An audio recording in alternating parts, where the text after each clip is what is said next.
One संपदा से भरपूर छत्तीसगढ़ राज्य में मिलेट मिशन ने रफ्तार पकड़ी है।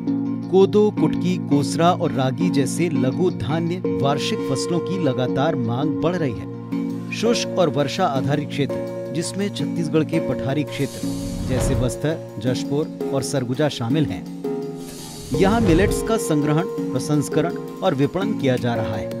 ये ऐसे पौष्टिक अनाज हैं जिसमें कैल्शियम, लौह, रेशा और अन्य तत्वों की अधिकता होती है। इसे उच्च गुणवत्ता वाले चारे के तौर पर भी प्रयोग किया जाता है। कोदो, कुटकी और रागी जैसे उच्च पौष्टिक गुणों और इसके फसल चक्र को ध्यान में रखते हुए सरकार ने समर्थन मूल्य पर मिलेट की खरीदी की शुरुआत की है। कोदो कुटकी का समर्थन मूल्य 3,000 रुपए प्रति क्विंटल और रागी के लिए 3,377 रुपए प्रति क्विंटल तय किया है। चलिए अब सबसे पहले ये जान लेते हैं कि इसके संग्रहण और प्रसंस्करण से जुड़ी खास बातें क्या हैं।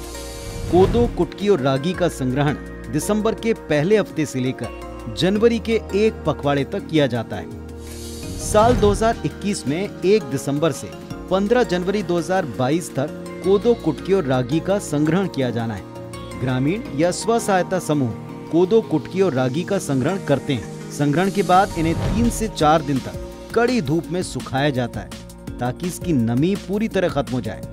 फसल सूख जाने के बाद उसे साफ जगह पर डंडे से पीटकर इसके दाने निकाले जाते हैं। अगर मिलेट्स की मात्रा ज्यादा हो तो ट्रक या बैलों का प्रयोग मिसाई के लिए होता है।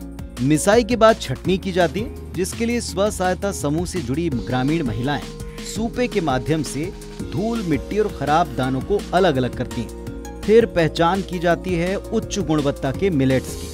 मिलेट्स का मानक ये कहता है कि कोदो का आकार बड़ा और मिलावट रहित पूर्ण कोदो यानी खंडित दाने में नहीं होना चाहिए। गुणवत्ता की पहचान रेत मल से रगड़कर की जाती है, जिससे सफेद दाने मिलते हैं। उच्च गुणवत्ता की पहचान के बाद कोदो के बड़े बड़े और साफ दानों को जूट के बोरों में भरकर विक्रय केंद्रों तक ले जाना होता है। इसी तरह कुटकी या कोसरा के संग्रहण के बाद उसे पूरी तरह से सुखाकर डंडे से पीटकर उसके दाने निकाले जाते हैं और फिर सूपे के जरिए स्व सहायता समूह से जुड़ी महिलाएं इसकी छटनी करती हैं और साफ दानों को एकत्र करती हैं। कुटकी, कोसरा का रंग भूरा और सुनहरा या हल्का पीला होता है। ये आकार में छोटे होते हैं। प्रसंस्करण के बाद मिलावट रहित पूर्ण कुटकी ही मानक मानी जाती है, जिसे रेतमल से रगड़ने पर सफेद दाने प्राप्त होते हैं और उच्च गुणवत्ता का पता चलता है।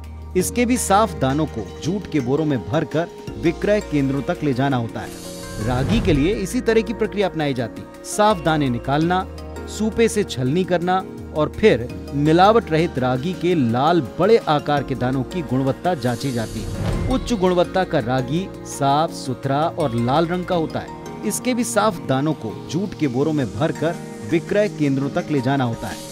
मिलेट्स के संग्रहण और प्रसंस्करण में साफ सफाई का विशेष तौर पर ध्यान देते हैं। उच्च गुणवत्ता के कोदो, कुटकी और रागी की हर मानक पर जांच होती है। स्व सहायता समूह की ये जिम्मेदारी होती है कि वो साफ सुथरे और मानक पर खरे उतरने वाले मिलेट्स का ही संग्रहण करें। अगर फसल में थोड़ी सी भी नरमी हुई तो वो मान्य नहीं होता और इसीलिए मिलेट्स का पूरी तरह सूखना सबसे जरूरी है। धूल कंकड़ अगर हुई तो भी फसल मान्य नहीं होती और इसीलिए साफ दाने ही पैक करना है, ये सबसे महत्वपूर्ण मानक है। मिलेट्स के उच्च पौष्टिक गुणों की वजह से ही इसके निर्मित उत्पादों की सारी दुनिया में मांग बढ़ी है। कुटकी के चावल से नूडल्स बनाए जा रहे हैं, रागी से डोसा और चपाती बन रही है, रागी पाउडर, रागी माल्ट और रागी की मिठाई भी जमकर डिमांड में है। और यही वजह है कि वर्तमान समय में दुनिया भर में मिलेट्स की बढ़ती मांग से इसके खरीदारों की संख्या भी बढ़ी है। छत्तीसगढ़ मिलेट मिशन में तेजी से आगे बढ़ रहा है। अन्य राज्यों के उदाहरण भी हमारे सामने। ओडिशा के मिलेट मिशन से स्थानीय लोग लाभान्वित हो रहे हैं और इसकी लोकल बाजार में मांग बढ़ी है। महाराष्ट्र में कई मिलर अलग अलग राज्यों में संग्रहित मिलेट्स की बड़ी मात्रा में खरीदी कर रहे हैं। भारत से मिलेट्स का निर्यात दूसरे देशों में हो रहा है और ऐसे में छत्तीसगढ़ के पथरी और वन आच्छादित क्षेत्रों में मिलेट्स की प्रचुर मात्रा का लाभ यहाँ के ग्रामीणों को मिल रहा है। समर्थन मूल्य पर खरीदी ने तो प्रोत्साहन दिया ही है, साथ ही वन विभाग की तरफ से तय मानकों पर कार्य होने से सारे देश में उच्च गुणवत्ता के मिलेट्स छत्तीसगढ़ में तैयार किए जा रहे हैं।